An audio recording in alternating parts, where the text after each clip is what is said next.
మీ ఎలాంటి వ్యాపార ప్రకటనలకైనా వెంటనే మా ఛానల్ సంప్రదించండి. నమస్తే. ఈ రోజు మన స్టూడియోలో ప్రముఖ ఆధ్యాత్మికవేత్త, జ్యోతిష్య వాస్తు పండితులు, లలితాదేవి ఉపాసకులు బ్రహ్మశ్రీ నానాజీ పట్నాయక్ గారు ఉన్నారు. గురుగారితో మాట్లాడదాం.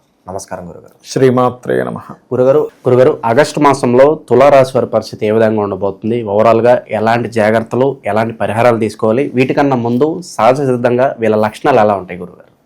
తులారాశి వారికి లక్షణాలు కనుక చూసుకుంటే ఒకటేనండి. వీళ్ళకి ఎప్పుడు ఎనీ తులాలగ్నం వారు తులారాశి వారికి ఉండే గొప్ప లక్షణం ఏంటంటే, ఒకటి వీళ్ళు బ్యాలెన్స్ చేయగలుగుతారు. దేన్నైనా బ్యాలెన్సింగ్ మైండ్ కానీ బ్యాలెన్సింగ్ తత్వం కానీ ఎక్కువ ఉంటుంది. అంటే ఎలాంటి సిచ్యువేషన్స్ అయినా వీళ్ళు బ్యాలెన్స్ చేస్తారండి. చాలామంది చూడండి, చిన్న చిన్న విషయాలు హ్యాండిల్ చేయలేకపోతుంటారు, వీళ్ళు హ్యాండిల్ చేస్తారు, బ్యాలెన్స్ చేస్తారు. ఇది ఒకటి గొప్ప లక్షణం వీళ్ళకి. ఇంకోటి ఏంటంటే, వీళ్ళకి సహజంగానే అందం ఉంటుంది. వీళ్ళలో శుక్రుడు రాశి కదా, శుక్రరాశి, శుక్రలగ్నము. సో వీళ్ళు ఎలాంటి డ్రెస్ వేసుకున్నా ఏదైనా అందంగా కనిపిస్తారు. వీళ్ళలో ఉండేటువంటి గొప్ప లక్షణం అది తులవారికి. శుక్రుడు కదా, అందుకని. అండ్ సినిమా ఫీల్డ్ అని లేకపోతే ఎనీథింగ్ మీడియాలో కనబడేవి ఎక్కువగా ఉంటాయి వీళ్ళకి చెప్పాలంటే. అయితే ఎక్కువగా వీళ్ళ లైఫ్లో కెరియర్ పరంగా క్రియేటివ్ అండ్ చేంజింగ్స్. కొంతమంది చూడండి ఒక దగ్గరే ఉండిపోతారు, చేంజ్ అవ్వరు. కానీ చేంజ్కి వీళ్ళెంత ప్రిఫరెన్స్ ఇస్తే, మార్పుని వీళ్ళెంత ఒప్పుకుంటే వీళ్ళ లైఫ్ అంత బాగుంటుంది. గుర్తుపెట్టుకోండి, మార్పును ఒప్పుకోగలగాలి, మార్పుని యాక్సెప్ట్ చేయగలగాలి. నేనేం చెప్తానంటే, ఎప్పుడు కూడా జాతచక్రంలో మనకు అక్కడ ఏముందో దాన్ని యాక్సెప్ట్ చేయగలగాలి. ఉన్నదాన్ని నువ్వు యాక్సెప్ట్ చేసినప్పుడు నువ్వు సక్సెస్ అవుతావు. అమ్మో నేను ఇక్కడే ఉండిపోతాను. చాలామంది అంటుంటారు, ఏమండి అమ్మో నేను ఈ జాబ్ మారలేనండి. అరే నువ్వు మారితే బాగుంటుంది అంటే మారలేనంటే అట. సో వీళ్ళకి ఏంటంటే మార్పే. వీళ్ళ లైఫ్లో ఒక గొప్ప స్టేజ్కి వీళ్ళు వెళ్తారు అంటే, ఒకటి కళలు, మార్పు, బ్యాలెన్స్ చేసేటువంటి తత్వం వీళ్ళంతా పెంచుకుంటే, వీళ్ళంతా బ్యాలెన్స్డ్గా ఉంటే వీళ్ళ లైఫ్ ఇంకా అద్భుతంగా మారుతుంది. ఇంకోటి ఏంటంటే, కొంచెం ఖచ్చితంగా చెప్పడం అనేది వీళ్ళకి ఉంటుంది లక్షణం. ఖచ్చితంగా ఇది అని చెప్పేటువంటి లక్షణాలు అధికంగా ఉంటాయి. వీళ్ళంత సాఫ్ట్గా ఉంటే వీళ్ళ జీవిత భాగస్వామి అంత హార్డ్గా ఉంటారు. వీళ్ళెంత హార్డ్గా ఉంటే అవతల వాళ్ళు సాఫ్ట్గా ఉంటారు. అంటే ఏదైనా కానీ వీళ్ళకి జీవిత భాగస్వామితో అట్రాక్షన్ అలాగే ఉంటుంది. వీళ్ళ మాటలో కూడా ఒక అట్రాక్షన్ ఉంటుంది, వీళ్ళ ఫేస్లో ఒక అట్రాక్షన్ ఉంటుంది, వీళ్ళలో ఒక అట్రాక్షన్ ఉంటుంది. వీళ్ళకు ఉండేటువంటి బలం ఇది. ఇక వీళ్ళకి ఈ నెల చూసుకుంటే ఆగస్టు మాసంలో ముఖ్యంగా ఏంటంటే, శుక్రుడు కూడా భాగ్యస్థానంలోకి గురువు దగ్గరికి వెళ్తున్నాడు. రెండు శుభగ్రహాలు భాగ్యంలో ఉన్నప్పుడు ఏదైనా బిగ్ అమౌంట్స్ కొన్ని ఉంటాయి చూసారా, పెద్ద అమౌంట్ ఒకటి రావాలండి, రావట్లేదని బాధపడుతూ ఉంటారు. లేదా కొంతమంది హైయర్ ఎడ్యుకేషన్ గురించి తపన పడుతూ ఉంటారు. ఈ కోర్స్ అయిపోతే బాగుంటుంది, ఇది నాకు ఎందుకో క్లియర్ అవ్వట్లేదని. ఇటువంటి వాటికి ఈ నెల చాలా అనుకూలంగా ఉంది. బ్యాంక్ సపోర్ట్, ఇప్పుడు చూడండి ఒడీస్, లేకపోతే గురువుల యొక్క సపోర్ట్ కానీ, లేకపోతే తండ్రి యొక్క సపోర్ట్ కానీ, ఇట్లాంటి వాటికి చాలా చాలా బాగుంది. కాకపోతే వీళ్ళకి సెకండ్ లార్డ్ అంటే ఫినాన్స్ కారకుడు ఎవరైతే ఉన్నారో కుజుడు 12వ స్థానంలో ఉన్నందుకు వీళ్ళు ఖర్చులు కాస్త ఎక్కువగా ఉంటూ ఉంటాయి. అంటే తప్పనిసరి ఖర్చు పెట్టడం, అందులో ముఖ్యంగా జీవిత భాగస్వామి గురించి కానీ లేదా పార్ట్నర్స్ వల్ల కానీ ఖర్చు పెట్టాల్సిన పరిస్థితులు రావడం, ఇవి ఎక్కువగా ఉంటూ ఉంటాయి. సహకారాలు ఎక్కువగా అంటూ ఉంటాయి. కొంచెం సిబ్లింగ్స్ వల్ల వరుస వాళ్ళతో కొన్ని సహకారాలు, లేదా ఒక్కోసారి సిబ్లింగ్స్ వల్లే ఖర్చు పెట్టడం, ఇవి ఎక్కువగా ఉంటూ ఉంటాయి. కాకపోతే ఇక్కడ ఏంటంటే, పంచమంలో రాహు ఉన్నాడు వీళ్ళకి.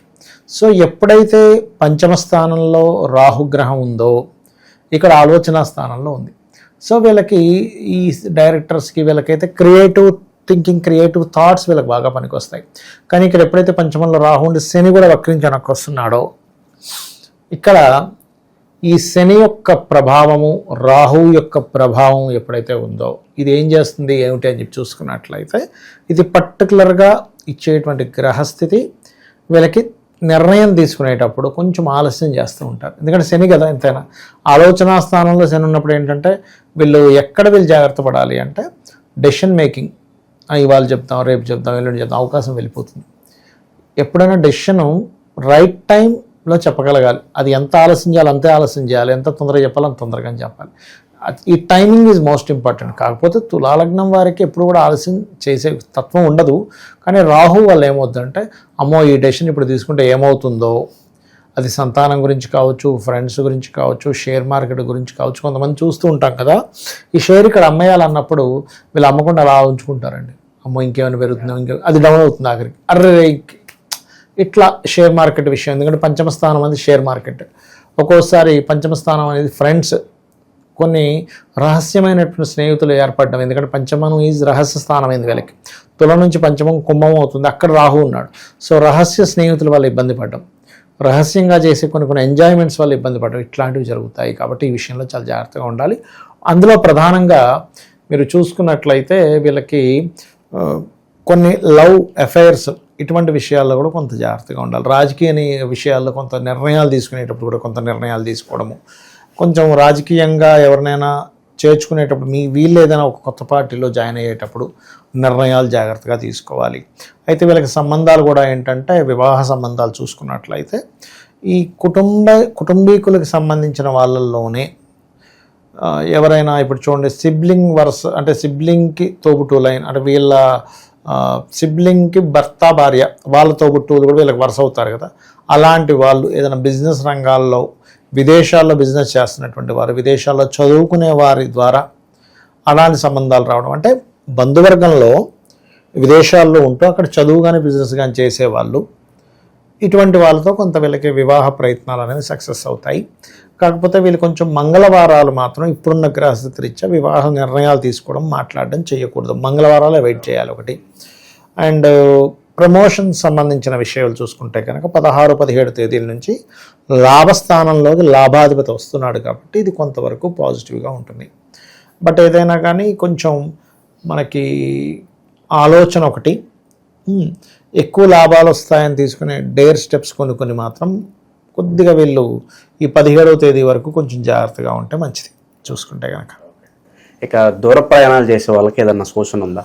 మంచి సూచనే ఉందండి. ఎందుకంటే దూర ప్రయాణాలని మనం జ్యోతిష్ శాస్త్రంలో 9వ స్థానంలో చూస్తాం. సో 9th హౌస్ 2 గ్రహాలు ఎప్పుడైతే ఉన్నాయో ఇది మంచి ఫలితాలను ఇస్తుంది 9th హౌస్లో. సో వీళ్ళు ఏదైనా లాంగ్ జర్నీ చేయడము, దూరంగా వెళ్ళడం వల్ల, అక్కడ ఏదైనా బిజినెస్ చేయడం వల్ల, ఇప్పుడు చూడండి కొంతమంది ఇక్కడ నుంచి ఇంకో ప్రాంతానికి వెళ్ళి వ్యాపారాలు చేస్తూ ఉంటారు. అటువంటి వాటికి వీళ్ళకి పాజిటివ్గానే ఉంది చెప్పాలంటే. ఇక భార్యాభర్తల మధ్య సంబంధాలు ఎలా ఉండబోతున్నాయి? థర్డ్ పర్సన్ ఇంటర్ఫియరెన్స్ వల్ల ఏదైనా ఇబ్బందులు రాబోతున్నాయి? కొంచెం వస్తుందండి, ఎందుకంటే 12లో కుజుడు కదా. 12వ స్థానం అనేది వివాహ జీవిత స్థానంగా చెప్తారు.